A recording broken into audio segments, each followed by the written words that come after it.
Bonjour, nous allons parler aujourd'hui des conflits et de la communication médicale. En effet, chacun d'entre nous passe environ 60 à 80% de son temps à communiquer. Conversations, téléphone, réseaux sociaux. Les malentendus et les incompréhensions dominent les relations humaines et la majorité des conflits ont pour origine une communication de mauvaise qualité. Il faut dire que parfois ce n'est pas simple puisque un bachelier dispose d'environ 600 000 mots alors que certains patients défavorisés ne possèdent que 600 mots à leur disposition. C'est pourquoi nous sommes souvent à l'origine de conflits sans le savoir.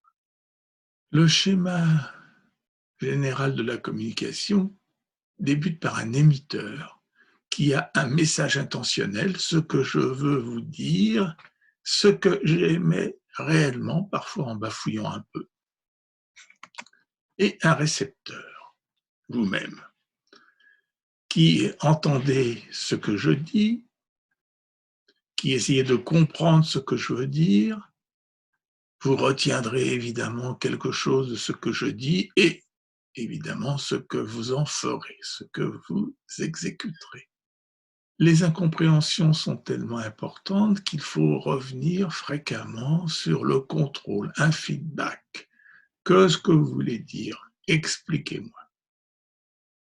C'est un petit peu le but du forum ou des questions que l'on peut poser à la fin de chaque clip.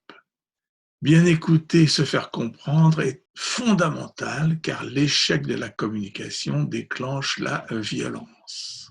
Il faut évidemment connaître le contenu des messages verbaux et non verbaux, connaître les codes, les règles, les distances, tenir compte du nombre d'émetteurs, des territoires, etc. En cas d'incompréhension, toujours poser des questions: qui, quoi, où, quand, comment, pourquoi. Les problèmes sont nombreux et à peu près à tous les niveaux et que, évidemment, le feedback, le contrôle est fondamental. En cas d'agression verbale, en cas de difficulté, il faut que le soignant gère son stress. Gérer son stress par la respiration.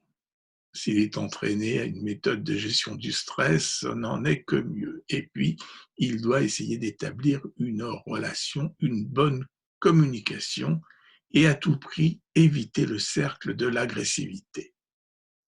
Qui sort le glaive, vous connaissez l'adage. En cas de stress, les besoins en oxygène sont maximum. La respiration permet la détente musculaire. Il faut donc commencer par expirer pour expulser le gaz carbonique et permettre l'afflux d'air. Et, je vous l'ai dit, pratiquer une méthode de gestion du stress comme le yoga, le tai chi, la sophrologie, le mindfulness, etc.